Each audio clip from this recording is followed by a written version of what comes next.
Hi, thank you for watching Dig Into China. I'm Dong Sheng. If you have not done so already, please subscribe to my channel. Thank you very much. On August 17, Xi Jinping chaired an irregular session of the CCP Central Committee's Standing Committee in Beijing. The CCP convenes a regular political bureau meetings each month, but the Standing Committee's sessions are held on an as-needed basis. The August 17th meeting primarily centered on evaluating the recent flood prevention and disaster relief efforts. Xinhua news agency's headline reported the outcome as notable progress achieved in flood prevention, disaster relief, and rescue. Observing Xi Jinping's fervent desire for success and accomplishments, it's evident that he is more impatient than anyone else to declare noteworthy achievements, as reported by Xinhua news agency. On August 17th, the Political Bureau Standing Committee of the CCP Central Committee convened to deliberate on and outline plans for flood prevention, disaster relief, post-disaster recovery, and reconstruction efforts.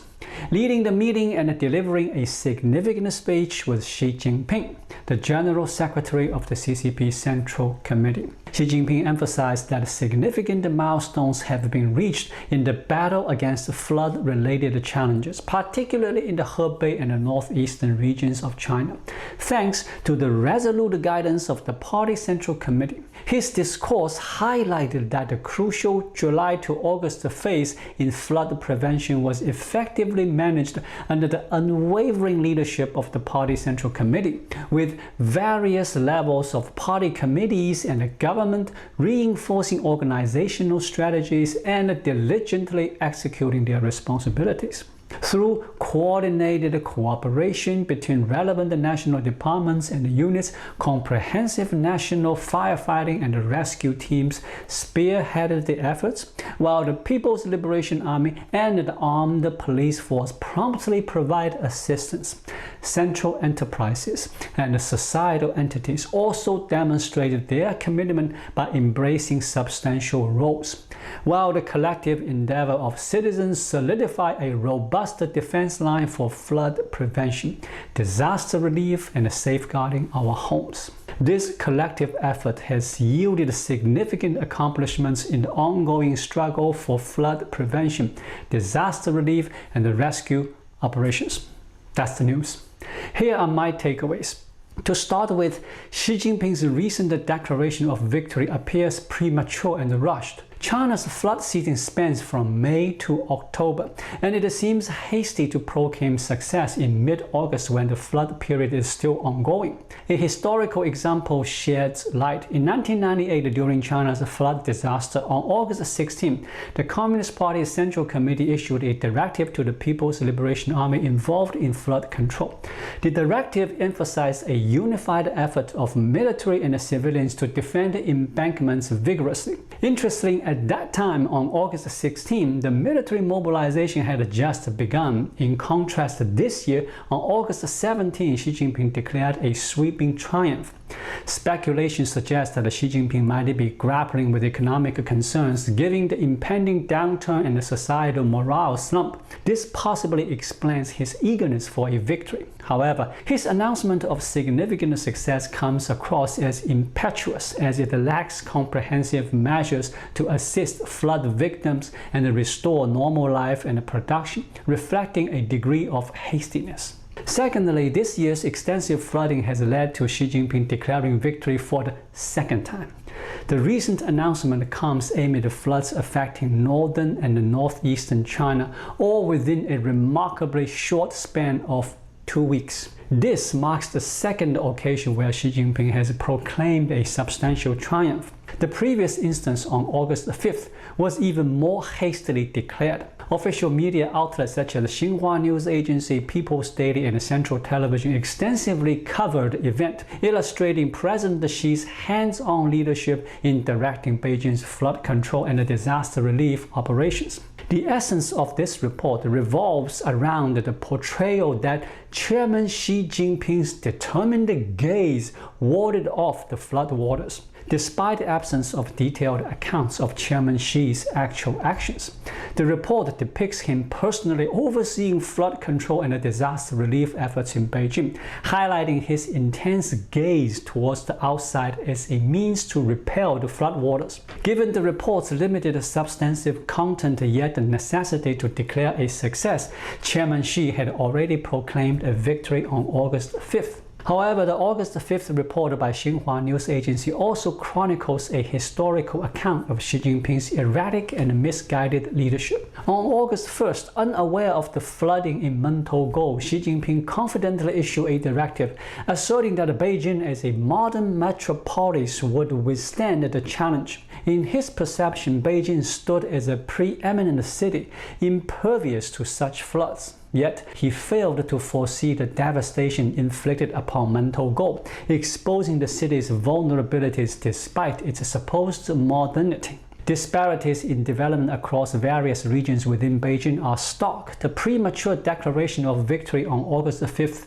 also reveals Xi Jinping's lack of awareness and insularity. Despite residing in Beijing, he was unaware of the situation in Mentogou. Furthermore, his exaggerated description of it as a modern metropolis resulted in unfortunate loss of several dozen lives. Therefore, whether it's his premature declaration of victory on August 5th or the subsequent announcement on August 17th, both instances reveal Xi Jinping's impatience for immediate success and his pursuit of recognition. He appears to lack empathy and a sense of duty towards the suffering of the people caused by the disasters, focusing solely on the gratification of triumph.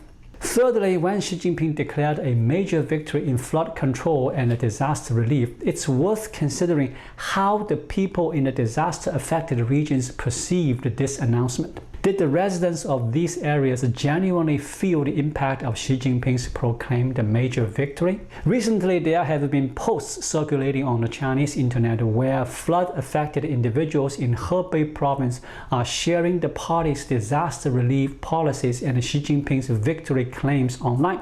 This raises questions about authenticity and effectiveness of Xi's declared victory. A policy concerning emergency relief for natural disaster in the city of Baoding has been circulating online, issued on August 11th. This policy outlines that during the emergency phases, individuals affected by disaster will receive 30 yuan per day as a living assistance up to a maximum of 15 days. That is about $4 and up to 15 days. In cases where the transitional period extends due to the loss of homes with no place to live, the assistance standard is set at 30 yuan per day, equivalent $4 a day, and half kilos of grain per person per day for up to 3 months. Compensation for loss of life established at 20,000 yuan per person, that is $2,740 per person. Compensation for property loss is capped at a maximum of 40,000 yuan, about $5,500.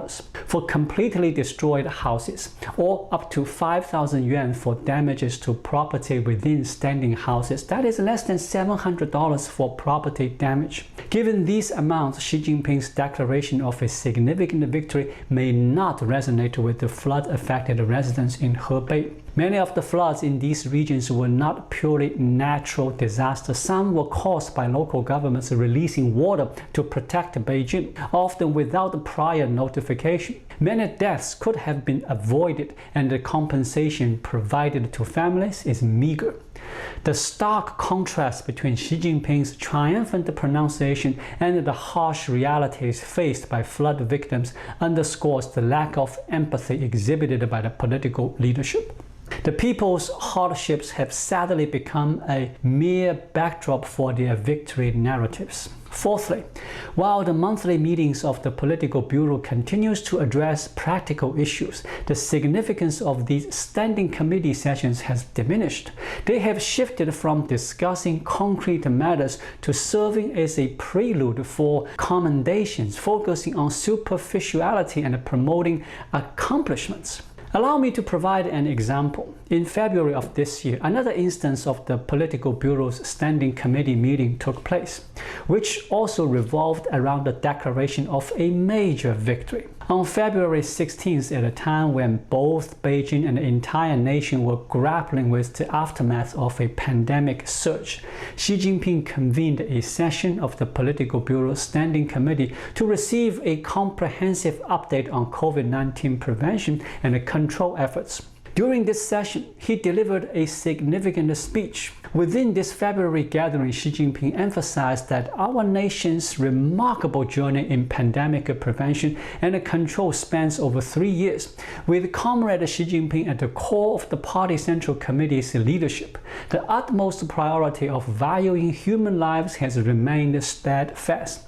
The collective effort of the entire party and all citizens, regardless of ethnicity, demonstrated unwavering unity in combating the pandemic, reflecting an acute sense of historical responsibility and strategic determination. The agility in adjusting policies and measures to the evolving circumstances allowed for efficient coordination between pandemic prevention and control strategies and socio-economic development.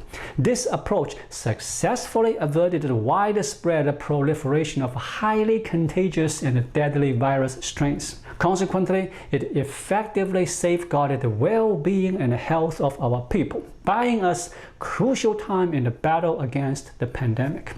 Look at this session of the Political Bureau's Standing Committee meeting. It doesn't reflect on the catastrophe of the pandemic surge brought to the people. It does not reflect on the absurdity of the 3-year zero-tolerance campaign. It doesn't reflect on the labor-intensive and meaningless mass nucleic acid testing. It doesn't reflect on how a small group of vested interests profited from the nation's crisis by monopolizing testing, vaccines, and medications. Instead, it propagates the narrative of victory without acknowledging any mistakes, emphasizing achievements without recognizing any failures.